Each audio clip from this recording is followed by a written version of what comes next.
18세기 초 영국의 유명한 건축가 크리스토퍼 우렌경은 바울 대성당을 건축할 때에 한 번은 형복으로 갈아입고 건축 현장에 나갔습니다.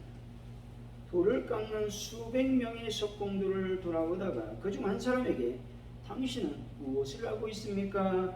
라고 묻자 그 석공은 무표정한 얼굴로 아침부터 저녁까지 언제나 6자 길이 석자폭의 돌을 깎고 있습니다 라면서 불평 섞인 대답을 했습니다.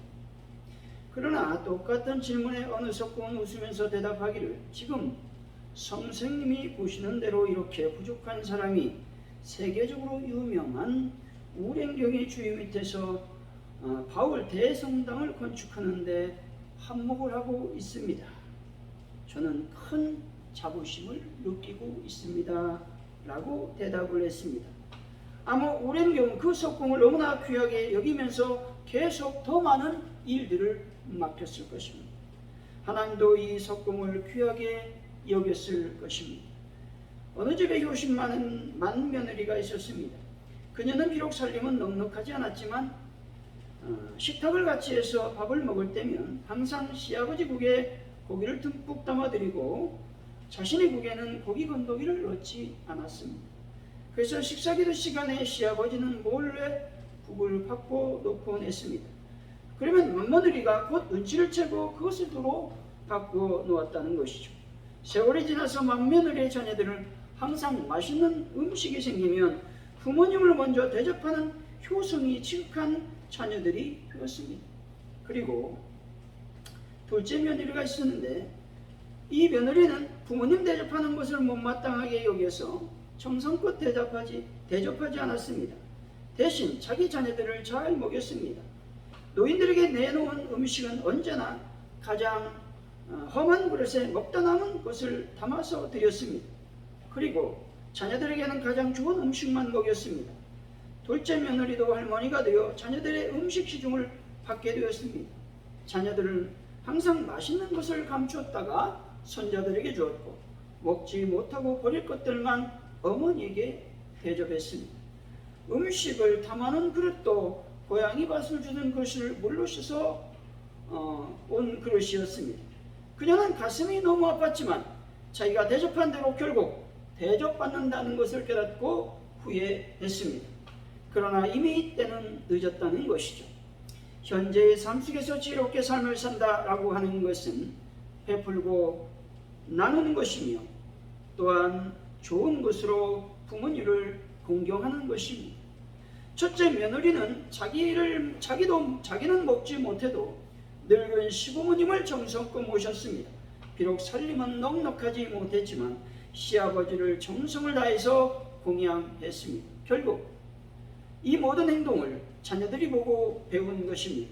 하지만 둘째 며느리는 자기 자식만 챙겼고 부모님을 정성껏 대접하지 않았다는 것이죠. 결국 늙어서 자녀들도 자신이 했던 그대로 자신에게 행했다라는 것입니다. 사랑하는 성도 여러분, 삶을 살아갈 때 하나님 말씀대로 살아가는 것이 지혜로운 것임을 깨달으시고 불평과 원망을 멀리하시고 더욱 주님을 자랑하는 분들이 다 되시기를 예수 이름으로 간절히 축원드립니다. 오늘 본문은 불의한 청지기에 대한 비유의 말씀입니다. 본문에 나타나는 불의한 청지기는 자신의 유익과 안녕을 추구하는 자였습니다. 그런데 낭비가 심했던 청지기는 주인의 재물을 유용했다가 발각되어 주인으로부터 해고 통고를 받게 됩니다. 그런데 그는 최대한의 수완으로 자신에게 이익이 되도록 조치를 취하고 있습니다. 다시 말해서 불의한 청지기는 주인의 채무자의 문서를 고쳐쓰게 하여 그 빚을 반감해 주었던 것입니다. 이는 채무자들에게 선심을 사서 자기의 살 길을 찾기 위한 조치였습니다. 다시 말해서 불의한 청지기는 자신이 해고된 후 자신이 도와준 채무자로부터 도움을 기대했던 것입니다. 이것은 분명 또 다른 불의가 아닐 수가 없는 것입니다. 그런데 이 비유를 보면 주인은 불의한 청지기의 행위에 대해서 칭찬하고 있습니다. 이 비유의 참뜻은 세상의 아들들이 자신의 유익을 위해서 빈틈없이 준비하는 것처럼 빛의 아들들인 성도들도 그들의 존재 근거인 영원한 거주지를 준비하라고 하는 말씀입니다. 다시 말해서 하나님 나라를 최우선 목표로 여기고 최선을 다해서 준비해야 된다라는 말씀입니다. 나아가 예수님께서는 불의한 청지기가 재물을 이용하여 자신의 장제를 도모했듯이 빛의 자녀들인 성도들 역시 세상 재물을 일신의 쾌락을 위해 사용해서는 안 된다라는 말씀인 것이죠. 장래의 영원한 삶을 위해 선용하도록 말씀하고 있는 것입니다. 오늘 말씀을 통해서 지혜로운 청지기란 제목으로 어떤 사람이 지혜로운 청지기가 될 수 있는지 하나님의 은혜를 나누길 원합니다.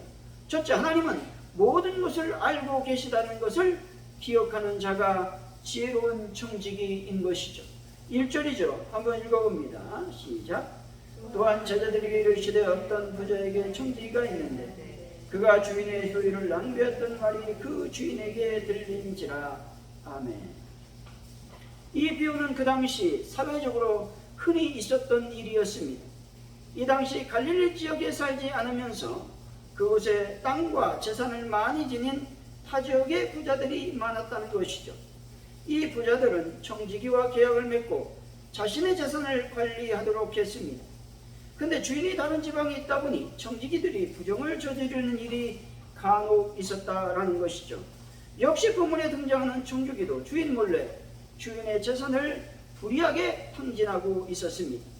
여기서 낭비하다라는 말은 돈이나 재물을 마구 탕진하거나 횡령하는 행위를 가리키고 있습니다.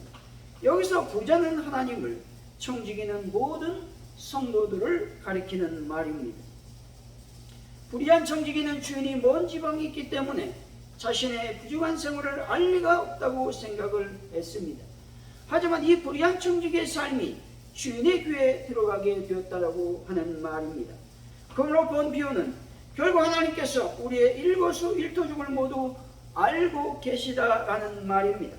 때때로 하나님이 우리와 아주 멀리 계신 것처럼 느껴질 때도 하나님은 여전히 우리 곁에 계시며 우리 생활 모든 면들을 속속들이 알고 계시다고 말씀하고 있는 것이죠. 마태복음 18장 10절이죠. 삼가 이 작은 자 중에 하나도 업신여기지 말라. 너에게 말하오니 그들의 천사들이 하늘에서 하늘에 계신 내 아버지 얼굴을 항상 배웠느니라 말씀합니다. 하늘의 천사들이 하늘에 계신 아버지께 알기 때문에 하나님은 다 아는 것이 아닙니다. 다만 하나님은 전지하신 분이기 때문에 우리의 모든 삶을 다 알고 계시다라고 하는 것이죠. 다니엘서 11장에 보면 다니엘의 예언한 말씀이 나옵니다. 그런데 다니엘에게 주어진 이 예언은 이로부터 400년이 흐른 기원전 167년에 그대로 다 이루어진다는 것이죠. 다니엘서 11장은 세상 권력 잡은 자들의 흥망성쇠, 전쟁과 거짓, 음모와 배신으로 가득 찬 추악한 역사들이 기록되어 있습니다. 이런 역사를 굳이 다니엘에게 미리 계시로 보여주신 까닭은 과연 무엇이겠습니까? 그것은 하나님께서 악한 세상의 역사도 하나도 놓치지 아니하시고 주관하고 계심을 알게 하시기 위함인 것입니다. 역사의 주관자이신 하나님께서 인류의 모든 것들을 지켜보고 계심을 여러분들은 꼭 믿으시기를 바랍니다. 그러다가 선을 넘게 되면 반드시 개입하셔서 역사의 물줄기를 하나님이 원하시는 방향으로 돌려버리신다라는 것입니다. 마태복음 10장 30절이죠. 너에게 머리털까지 다 세신 바 되었나니 말씀합니다. 하나님의 전지하심을 우리는 결코 다 헤아릴 수 없습니다.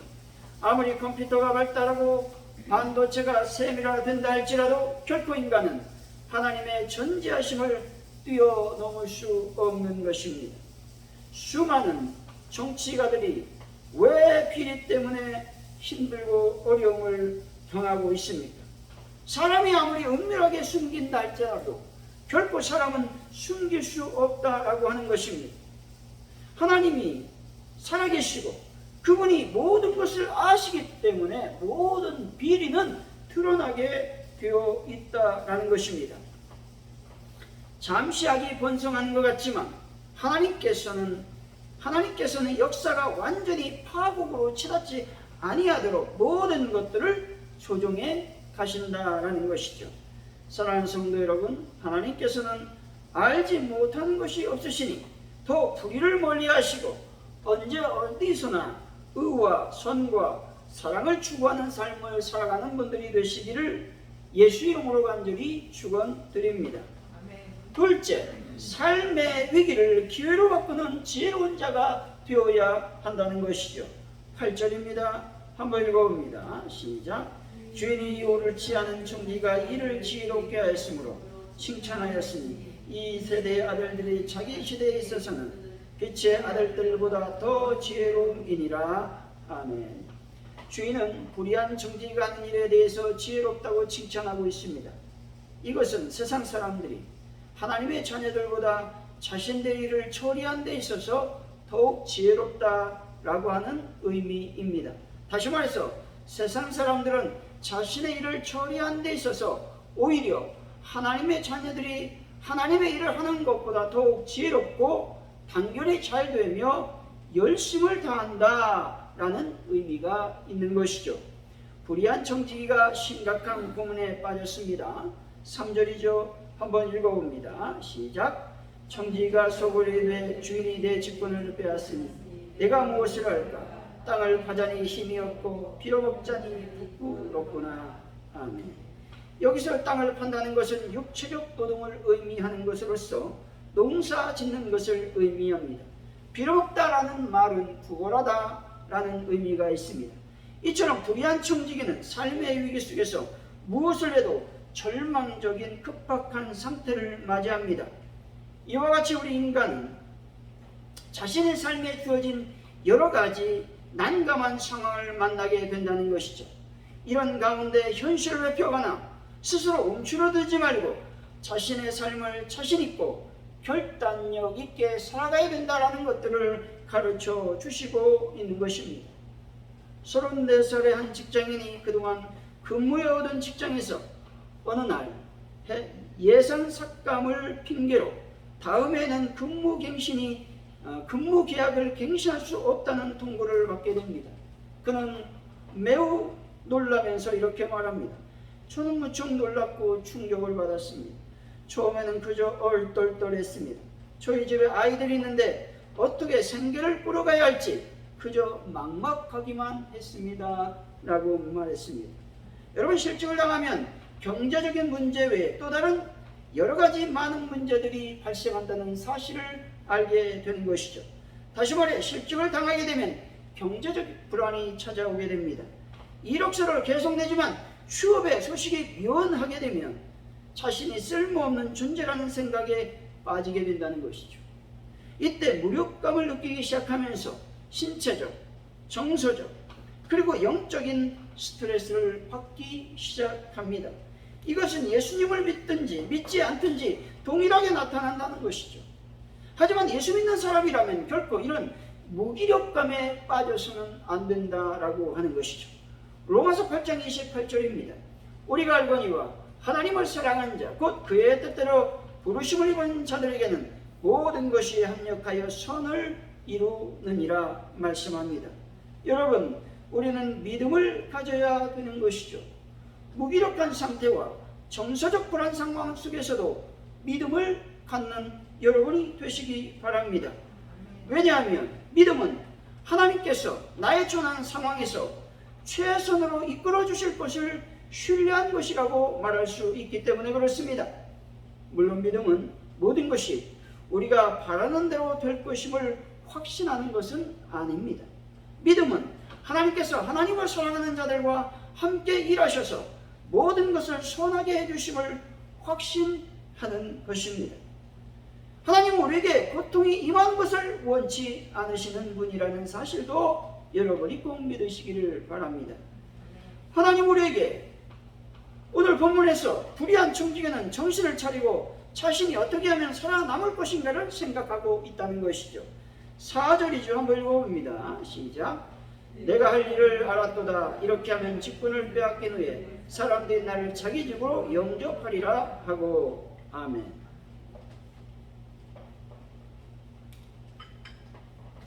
이 청지기는 주인의 재산이 마치 자신의 것이냐 흥청망청 써버렸습니다.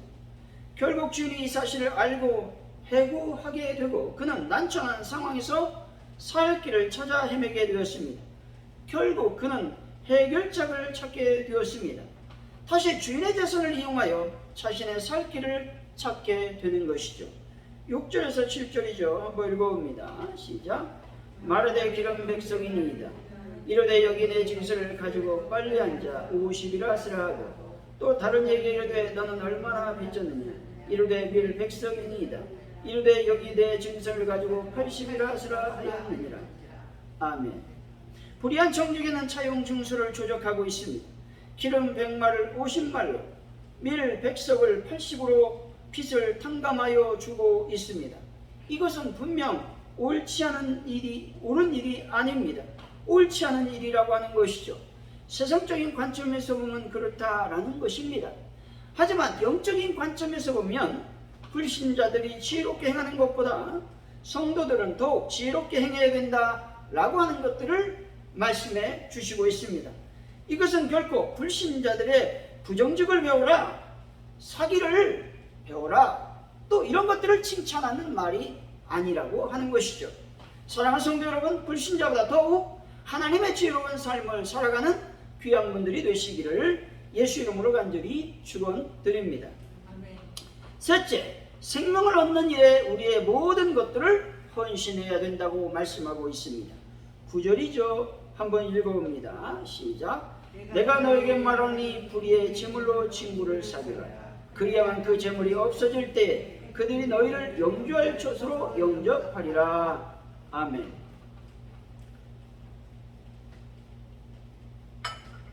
이 말씀은 좀 난해합니다. 이 말씀을 고지고대로 해석하게 된다면 불의하게 돈 번 사람도 그 돈으로 친구들을 많이 만들면 천국에 갈 수 있다라고 하는 말이 된다는 것이죠.